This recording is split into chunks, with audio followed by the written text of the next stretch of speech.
పరిశుద్ధ గ్రంథం సామెతల గ్రంథం 10వ అధ్యాయం 12వ వాక్యాన్ని చదువుకుందాం. దయచేసి గ్రంథం ఉన్న తీయండి. తీసి చదివి వినిపించడానికి సముఖత చూపాలని ప్రభువు పేరట మనవి చేస్తున్నాను. చదవండి ఒకసారి. సామెతల గ్రంథం 6వ అధ్యాయం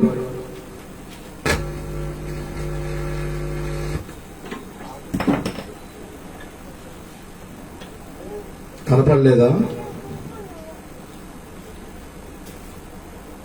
6వ అధ్యాయం సామెతల గ్రంథం, క్షమించండి, 10వ అధ్యాయం 12వ వాక్యం. త్వరగా తీయాలి, చదివి వినిపించాలి.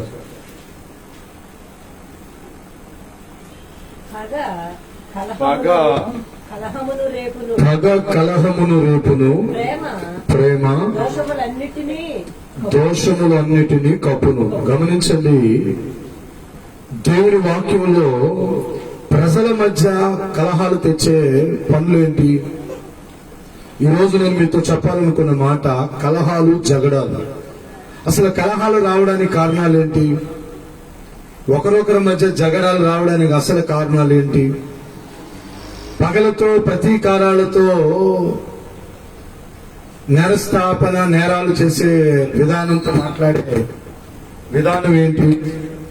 అందుకని వాక్యాల్లో మనం చదివేటప్పుడు సామెతల గ్రంథం 10వ అధ్యాయం చూడండి, 12వ వాక్యం.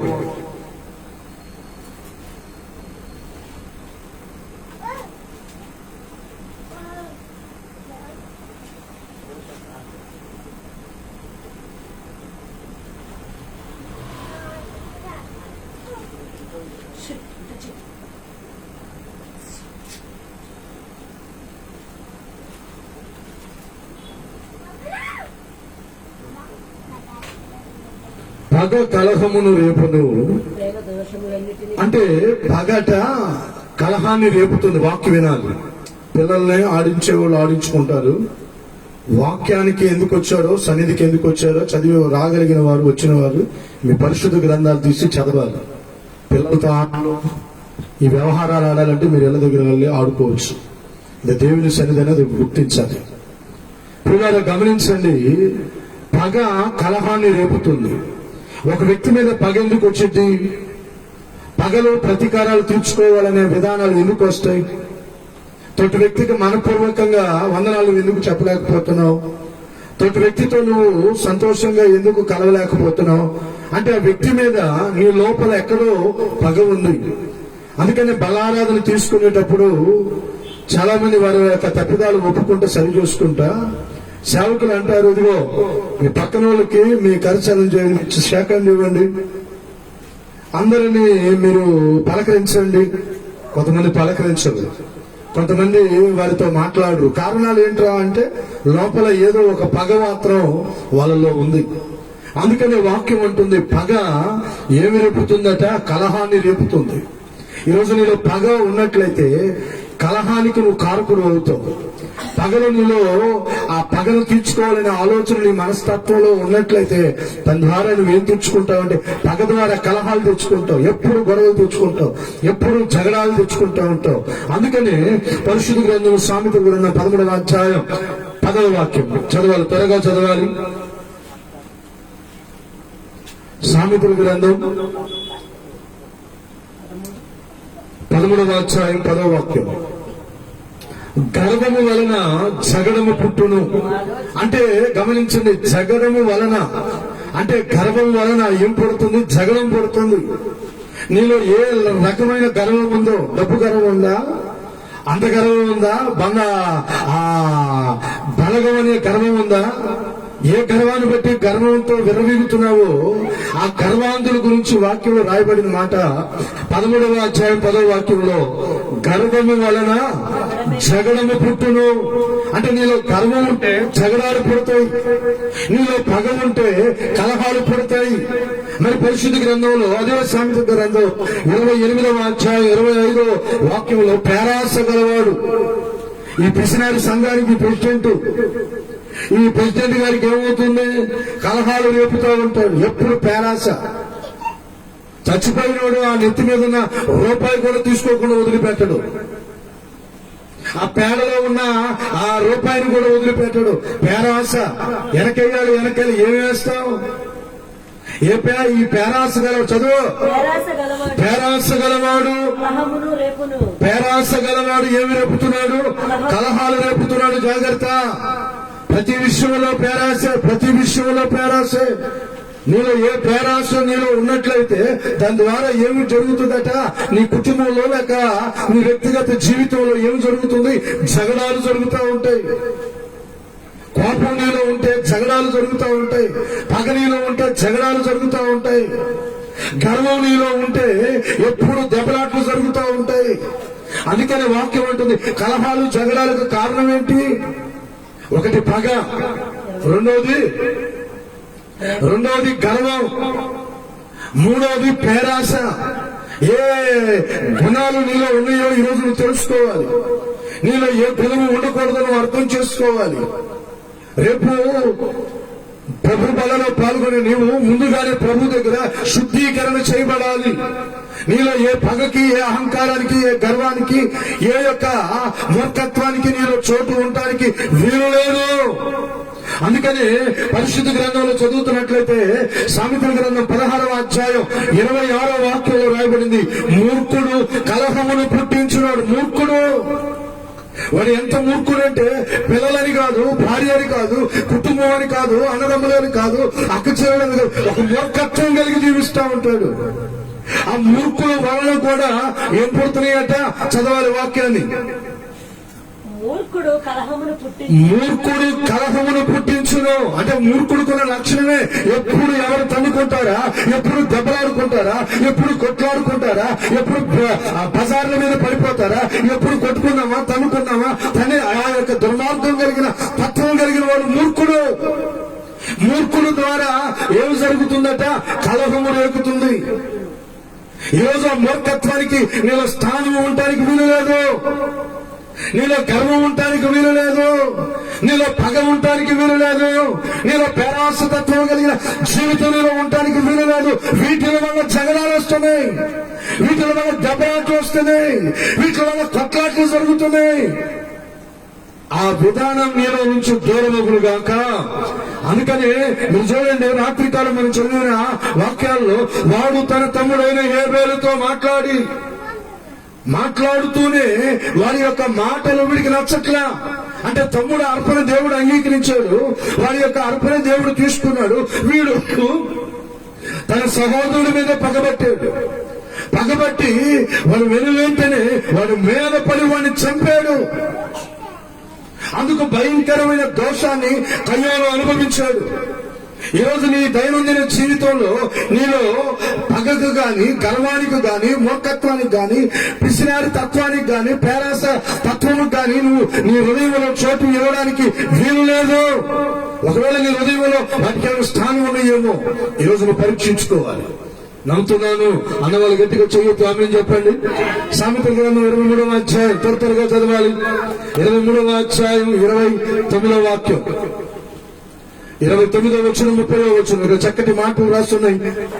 భక్తుడు సొలొమోను అంటున్నారు, ద్రాక్షారసం తాగేవాళ్ళు వారి యొక్క విధానాలు ఎలాగుంటాయి? చదవాలి. ద్రాక్షారసముతో పొద్దుపుచ్చే వారికే కదా. కలిపిన ద్రాక్షారసం చూడవారికి, చూచే వారికి కదా. ద్రాక్షరసం మిక్కిలి ఎర్రదనబడును, గిన్నెలో తలతలలాడుచు ఉండును గను, త్రాగుటకు రుచిగా ఉండును. దాని వైపు చూడడానికి అది సర్పము వలె. ఇళ్ల దగ్గర ఉన్నప్పుడు బైబిల్ చదవాలమ్మా. మీకు నచ్చినట్లుగా మీ పదాలుగా అలా కాదు చదివేది. త్రాగుటకు రుచిగాను ఉండును, దాని వైపు చూడొద్దు.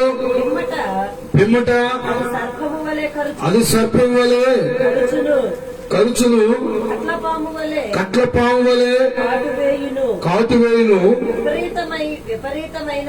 విపరీతమైనవి నీ కనులకు కనబడును. గమనించండి, పరిశుద్ధ గ్రంథంలో 23-29 వచ్చి నేను చదువుతున్నాను, వినండి. నేను చదువుతున్నాను, వినండి. ఎవరికి శ్రమ, ఎవరికి దుఃఖము, ఎవరికి జగడాలు, ఎవరికి చింత, ఎవరికి హేతువు లేని గాయాలు, ఎవరికి మందదృష్టి.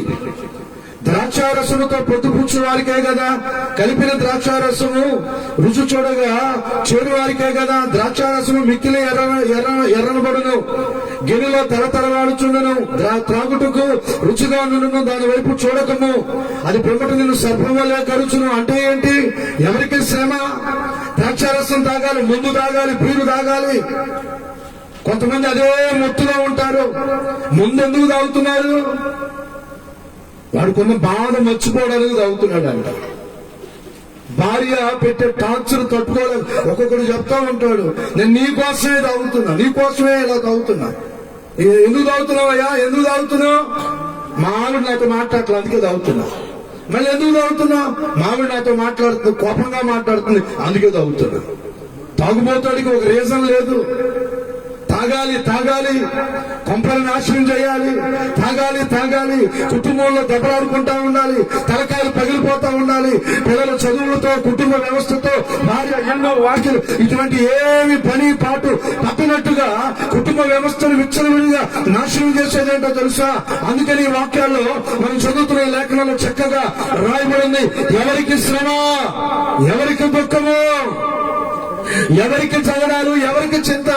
ద్రాక్షారసం తాగే వాళ్ళకేగా, మద్యము తాగే వాళ్ళకేగా ఎప్పుడు జగడాలు, ఎప్పుడు దెబ్బలాట్లు, ఎప్పుడు కొట్లాట్లు, ఎప్పుడు నమ్మకలేని స్థితిలో జీవిస్తున్నారు.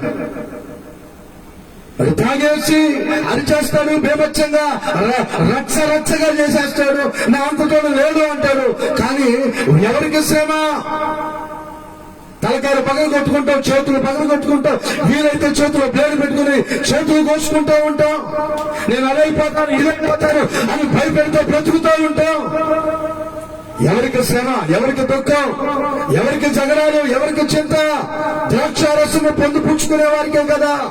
అది నువ్వు తాగడానికి అది నీకు బంగారంలో కనపడుతుందేమో, తర్వాత దాని ద్వారా అది సర్పం వలె అది నిన్ను కాటు వేస్తుంది. నీ ఇల్లు పాడైపోతుంది, నీ బిడ్డలు పాడైపోతున్నారు, నీ వ్యవస్థ పాడైపోతుంది. అయినా పర్వాలేదు, నేను అది తాగుతాను, నాకు నచ్చినట్టుగానే ఉంటాను, జగడాలు పెట్టుకుంటా ఉంటాను, దెబ్బలాడుకుంటా ఉంటాను. ఇది ఎందుకా? కాదండి, నీ యొక్క విధానాలు మార్చుకోవాలి. ప్రభువును తెలుసుకుని నీ ఆత్మీయ జీవితంలో ఇటువంటి జగడాలు ఎందుకు వస్తున్నాయి? ఈ జగడాలు రావడానికి ఈ ద్రాక్షారసం తాగడం బట్టేగా. జగడాలు ఎందుకు వస్తున్నాయి? పగ ఉండబట్టేగా. జగడాలు ఎందుకు వస్తున్నాయి? గర్వం ఉండబట్టేగా. జగడాలు ఎందుకు వస్తున్నాయి? మూర్ఖత్వం నీలో ఉండబట్టేగా. జగడాలు ఎందుకు వస్తున్నాయి? పేరాంశతత్వం నీలో ఉండబట్టేగా. అంటే నీలో ఏ గర్వం ఉందో, ఏ కలహాలు జరుగుతున్నాయి నీ వల్ల, ఏ జగడాలు జరుగుతున్నాయో వాటికి నువ్వు ఫుల్ స్టాప్ పెట్టాలి అంటే ఈరోజు నువ్వు ప్రభు దగ్గర నీవుగా నీ హృదయాన్ని ప్రభుకి అప్పగించాలి. నమ్ముతున్నాను అన్నవాళ్ళు గట్టిగా మీ కుడి చేయి పైకెత్తి ఆమేన్ చెప్పండి. ఆమేన్, ఆమేన్. పిల్లారా, పరిశుద్ధ గ్రంథంలో మనం చదువుతున్నట్లయితే సామెతల గ్రంథం 15వ అధ్యాయం 18వ వాక్యం, 15:18. కోపద్రేకము కావాడు కలహమును రేపును. అంటే వీడికి ఎప్పుడు కోపం టన్నులుగా ఉంటుంది. బీపీ ఎప్పుడు ఎవరితో గొడవ పెట్టుకున్నాము, మూర్ఖంగా ప్రవర్తిస్తారు, గోడలు గుద్దుతారు, వెళ్లే మనుషులు గుద్దుతారు, ఏవి పడితే అట్లా మూర్ఖుడే. మూర్ఖత్వం కలిగిన జీవితాన్ని జీవించే వాళ్ళు ఎలాగుంటారట? చదవడం వచ్చిన కోపద్రేకము వాడు కలహమును రేపును. ఎప్పుడు వాడికి కలహాలే ఉండాలి. అంత కోపం ఎందుకయ్యా నీకు? ఇది తగ్గచ్చుగా. అబ్బా, మాకు టన్నులు ఉంటుందండి కోపం. మేము తక్కువ, మేము మా వల్ల ఇదనుకున్నారే అంటే ఇదంతా మా పాలెం, ఇక్కడంతా మేము మా దానికి మేమే రాజులు అన్నట్లుగా గుండెలు పోపుకుంటాం, చొక్కాలు చింపుకుంటాం, మూర్ఖత్వంగా ప్రవర్తిస్తాం. నీ మూర్ఖులు కోపాల వల్ల నీ జీవితం శాపంగా మారిపోతుంది. ఈ సత్యాన్ని చాలా మంది తెలుసుకోలేకపోతున్నారు. పిల్లరా, వాక్యాల్లో మనం చదివేటప్పుడు ఎన్నో విషయాలను దేవుడు మన కొరకే పొందుపరిచాడు. సామెతల గ్రంథం 20వ అధ్యాయం చూడండి, 20వ అధ్యాయం 3వ వాక్యం. కలహమునకు దూరముగా ఉండుట నరునికి ఘనత. కలహాలకి, జగడాలకి, దెబ్బలాట్లకి, కొట్లాట్లకి నువ్వు ఎంత దూరంగా ఉంటావో అది నీకు దేవుడు ఘనతగా అనుగ్రహించునుగాక. నువ్వు అలా అనుభవించాలంటే గొడవలకు నువ్వు దూరంగా ఉండు, కొట్లాట్లకు నువ్వు దూరంగా ఉండు. చాలా మంది ఎప్పుడు గొడవలు జరుగుతాయా, నేను కూడా కర్ర పట్టుకోనా, నేను కూడా శుద్ధి పట్టుకోనా, నేను కూడా తలకాయ బాగా కొట్టేయమంటావా, తర్వాత వెళ్ళి ఊసలు లెక్క పెడతావు కూర్చో. ఈ జగడాలు నీకెందుకు, ఈ దెబ్బలాట్లు నీకెందుకు? దేవునికి ఇచ్చిన చక్కటి కుటుంబంతో దేవుని సన్నిధిలో యెహోవాయే నా కాపరిగా నాకేమీ కొదవ. నా దేవుని ఆరాధించు, నా దేవుని మరుగుపరచు, నా దేవుని సన్నిధిలో ఆ ప్రత్యక్షతను అనుభవించు. నువ్వు ఆ దిశగా అనుభవించకుండా ఈ కలహాలతో, ఈ జగడాలతో నీకెందుకు? అందుకనే 3వ వాక్యంలో మనం చదువుతున్నాం. కలహమునకు చదవడం వచ్చినాను. కలహమునకు దూరముగా ఉండుటకు నరులకు ఘనత. మూర్ఖుడైన ప్రతివాడు, అంటే మూర్ఖుడు ఎప్పుడు ఏం కోరుతాడంటే గొడవలే కోరుకుంటాడు. నేలకు పోయేదాన్ని నెత్తుకు రాసుకుంటా ఉంటాడు. గతంలో గొప్ప సేవకులు చెప్పారు, ఆయనతో పాటంట మరొక వెనకాల యవనస్తుడు వెళ్ళాడంట. అది ఒక పల్లెటూరు. ఇంకా అక్కడి నుంచి బళ్ళు వెళ్ళటానికి అవకాశం లేక ఒక పక్కన బండి పెట్టుకొని నడిచి వెళ్తున్నారట. వెళ్ళి ఆ సమయంలో చీకట్లో ఏదో కనబడక ఏదో ఆ చెప్పులకి ఏదో తొక్కేశారు. ఆ దైవ సేవకులు పక్కకి ఇలా గడ్డి దగ్గర తుడుచుకుంటున్నాడంట. అన్నా నా కాలుకి ఏదో అంటుకుందన్నా అంటే, అక్కడ గడ్డి ఉందిరా దాన్ని తుడుచుకోరా, రారా అంటాడు. కాదన్నా, కాలుకి ఏం వంటుకుందో నువ్వు చూడాలన్న ముందు. కాలుకంట ఏం వంటుకుందో చూడాలంట. గబగబాడు చేయి తీసుకెళ్లి ఆడ చెప్పుకి ఏం వంటుకుందో అని చెప్పుకు వెళ్ళి ఆడు చేయిని పెట్టుకున్నాడు. వాడి దగ్గర ఒక కంపు కొడుతుంది, అయినా ఆ చేతికి అంటుకుందేంటి అని మూతుకు రాశాడండి. మరి మూర్ఖులు ఇలాంటి పనులు చేయక ఎలా చేస్తారండి? మూర్ఖులు ఇలాంటి వ్యవహారాలు చేయక ఎలా చేస్తారు? నేలకు పోయేయన్ని ఎక్కడ రాస్తారు? రోడ్డు మీద తాగి తనాలాడతారు, తాగి దెబ్బలాడుకుంటారు, కొట్లాడుకుంటారు. ఇంట్లో వాళ్ళకి నెమ్మది ఉండదు, ఇంట్లో వాళ్ళకి సంతోషం ఉండదు, ఇంట్లో వాళ్ళకి ఆనందం ఉండదు. కారణం ఎందుకంటే మూర్ఖులు. చదవండి వచ్చిన కలహమునకు దూరముగా ఉండుట నరులకు ఘనత. నువ్వు ఎప్పుడైతే కలహాలకు దూరంగా ఉంటావో అప్పుడు నువ్వు గనుడుగా ఎంచబడతావు. ఆమె ప్రతి మూర్ఖత్వం కలిగిన ఒకప్పుడు తెలియక జీవించేవేమో, కాలంలో ఎగరేసేమో, నాతో లేడు అనుకున్నావేమో. ఇక మీదట నీ దైనందిన జీవితంలో వాటికి నువ్వు దూరంగా ఉండాలి, వాటిని నువ్వు అసహించుకోవాలి. ఈ కలహాల వల్లే కదా నా కాపురాన్ని నాశనం చేసుకున్నాను, ఈ కలహాల వల్లే కదా కుటుంబంలో నెమ్మది లేదు, ఈ కలహాల వల్లే కదా నేను అందరికీ దూరస్తులుగా మిగిలిపోతున్నాను. ఈ కలహాలు నాకెందుకు? నేను గనుడుగా ఎంచబడాలి అన్నా నన్ను నేనుగా, నాలో ఉన్న పగ, నాలో ఉన్న గర్వం, నాలో ఉన్న మూర్ఖత్వం, నాలో ఉన్న పేరాస తత్వం, నాలో ఉన్న కోపత్రేకం, నాలో ఉన్న వీటన్నిటిని చెప్పుకొని దేవునికి యోగ్యుడిగా ఉంటే నా తండ్రి నన్ను గనుడుగా ఎంచుతాడు. ఆమె చూడండి, అదే అధ్యాయం 18వ వచనం, 18వ వచనం. ఉద్దేశములు ఆలోచన చేత స్థిరపరచును, వివేకము గల ఆ నాయకుడు ఏం చేయాలట అంటే, మళ్ళీ చదువమ్మా. ఉద్దేశములు ఆలోచన చేత అంటే ఉద్దేశాలు ఏమవ్వాలి? స్థిరపరచలేక మీదట నేను ఇలా ఉండను, నాకు ఈ పగవద్దు, ఈ కోపవద్దు, ఈ మూర్ఖత్వం వద్దు, నాలో ఇటువంటి తత్వం వద్దు. అసలు నేను నా ఆలోచనలను నేను సరి చేసుకుంటున్నాను. దేవుని సన్నిధిలో ఈ రోజు రాత్రి ప్రభు పాదాలు పట్టుకొని అడుగుతున్నాను, ప్రభు ఇక మీదట నేను జగడాలకు దూరంగా ఉంటాను. ఇక మీదట కలహాలు, నా వల్ల కలహాలు జరుగుతున్నాయి, ఎప్పుడు వాళ్ళు వీళ్ళు కొట్టుకుంటారు. ఇక మీదట ఇటువంటి కలిగి నేను ఉండను. చదువు వచ్చిన మరొకసారి చదువు. ఉద్దేశములు ఉద్దేశాలు ఆలోచన చేత ఆలోచన చేత. అంటే నీ ఉద్దేశం ఈ రోజు ఒక తీర్మానానికి రావాలి. నేను ఇక మీదట ఇలా ఉండను, ఇలా ఉంటాను. ఒక ఉద్దేశం కలిగి నువ్వు ఉంటే నీ ఆలోచన యావత్తును దేవుడు స్థిరపరచును గాక. ఆలోచన 20వ అధ్యాయం 6వ వాక్యం చదవండి. దయచూపువానిని దయచూపు వారిని కలుసుకొనుట కలుసుకొనుట అనేకులకు ఉల్లాసించును. ఏంటట? మళ్ళీ చదువమ్మా, అర్థమయ్యేలా చదువు తల్లి. దయచూపువానిని దయచూపు వారిని కలుసుకొనుట అనేకులకు తటస్థించును. అంటే నీలో ఏముండాలి? దయగల హృదయుడవు. ఉందా? ఉందా? నేను దయగలవాడిని అండి. నా పేరు దయాకుమారి అండి. నా పేరు కరుణాకుమారి అండి. నా పేరు ఆనంద కుమారి అండి. నా పేరు ఆరోగ్య కుమారి అండి. ఉందా? దయ ఉందమ్మా.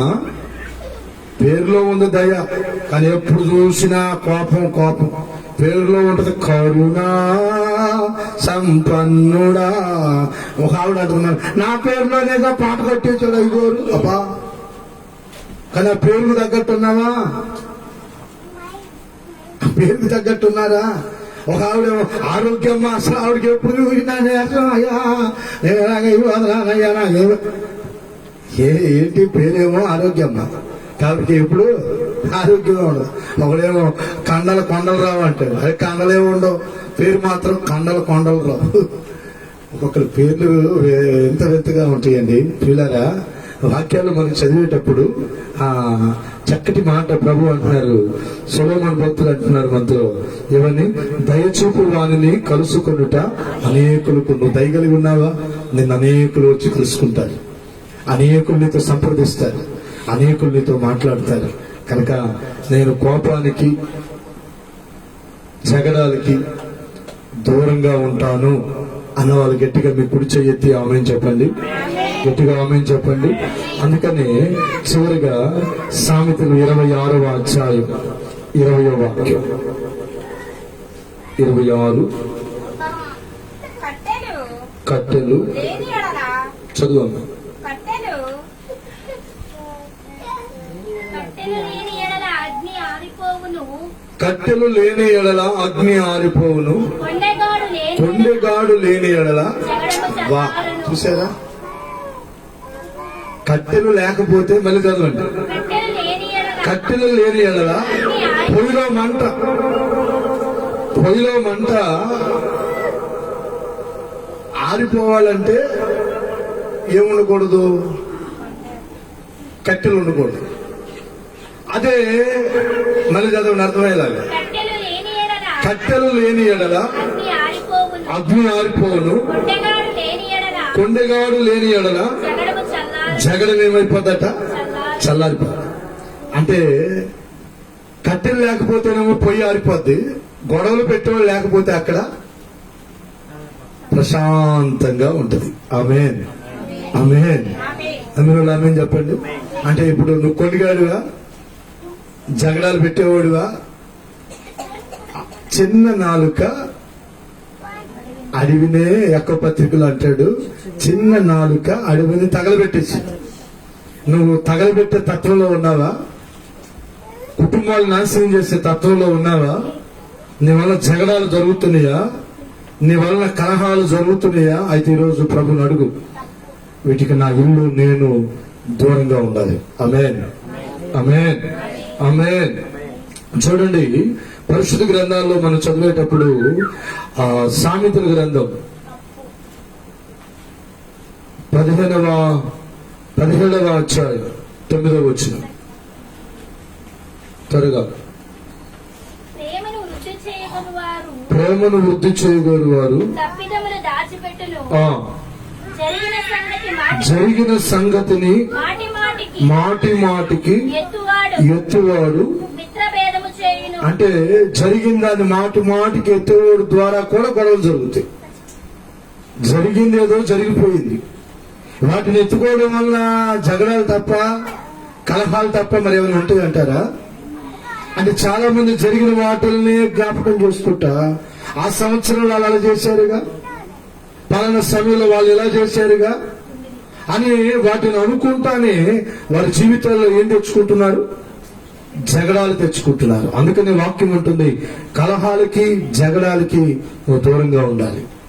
ప్రభు బలలో నువ్వు పాల్గొని నీవు ఒకవేళ నీలో కలహాలు ఉన్నాయా, నీలో జగడాలు ఉన్నాయా, నీలో పగ ఉందా, నీలో గర్వం ఉందా, నీలో పేరాస తత్వం నీలో ఉందా, మూర్ఖుడిగా నువ్వు ఉంటున్నావా, గర్వాంధుడిగా ఉంటున్నావా?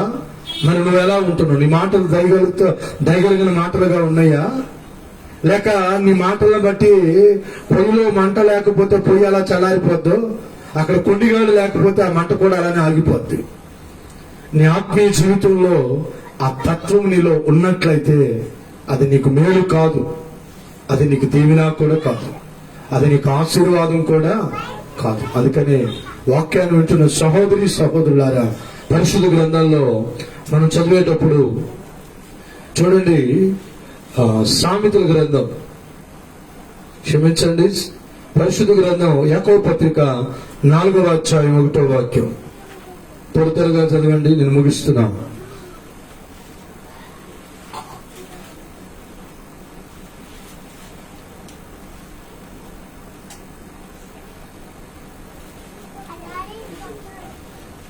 యాకోబు పత్రిక 4వ అధ్యాయం 1వ వాక్యం.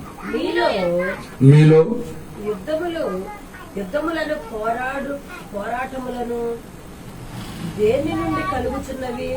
మీ అవయవములలో పోరాడు మీ భోగేచ్ఛల నుండియే కదా. అంటే కొంతమంది వారికి ఉన్న భోగేచ్ఛలను బట్టి కూడా ఏం జరుగుతుంది? యుద్ధాలు జరుగుతుంది. పోరాటములు. ప్రియులారా, ఈరోజు ఏ జగడాలకి ఏ కలహాలకి నీలో అవకాశం, నీలో ఆ మార్గం నీలో ఉండటానికి వీలు లేదు అని దేవుడు హెచ్చరిస్తున్నాడు. కనుక ఈరోజు దేవుడు నాతో మాట్లాడాడు అన్న వాళ్ళు గట్టిగా చేయొత్తి ఆమె చెప్పండి. ఆమె అంటే ఈరోజు నీలో కలహానికి నువ్వేమి ఇవ్వకూడదు, పగకి జగడానికి. ఇవన్నీ ఎందుకు వస్తుంది? నీలో పగ ఉండటం వల్ల, నీలో గర్వం ఉండడం వల్ల, నీలో మూర్ఖత్వం ఉండడం వల్ల, నీలో పేరాస గలవాడు ఏమి రేపుతున్నాడు? కలహాన్ని రేపుతున్నాడు. గర్వాంధుడు కలహాన్ని రేపుతున్నాడు. దయగలిగిన వాడిని కలుసుకున్నట అనేకులకు తటస్థించను. అంటే నీ ఆలోచనలు దేవుడు స్థిరపరచాలి. అయ్యా, తెలియని కాలంలో, ఆ కాలంలో ప్రజలు ఆ కాలంలో అర్థం కాల, మూర్ఖులుగా వ్యవహరించావు. ఇక నుంచి నేను ఎలా ఉండాలనుకుంటున్నా, ప్రభు నేను ఇలా జీవించాలనుకుంటున్నా, కనుక ఈ చక్కటి విధానం కలిగిన బ్రతుకు నాకు దయచేయని మీరు ప్రభువుని అడిగితే ప్రభు మిమ్మల్ని కనికరించునుగాక. నమ్ముతున్నాను అన్నవాళ్ళు మీ చెయ్యొత్తామని చెప్పండి. ఆమె కనుక ఈ రాత్రి ప్రభు మనల్ని ప్రత్యేకంగా బలపరిచి ప్రార్థనలో ముందుకు నడిపించునుగాక. ఉన్నవారు ఉన్న పాటునే మోకరించండి. కొద్ది నిమిషాలు మనందరం ప్రార్థనాపూర్వకంగా సిద్ధపడదాం. రేపు దినం కాక ఎల్లుండి దినాన ప్రభు బలలో పాల్గొనబోతున్నాం. ముందుగానే నిన్ను నువ్వుగా శుద్ధీకరించుకోవాలి. నిన్ను నువ్వుగా దేవుని దగ్గర నీ మనసాక్షిని విప్పి ప్రార్థనాపూర్వకంగా ప్రార్థించాలి.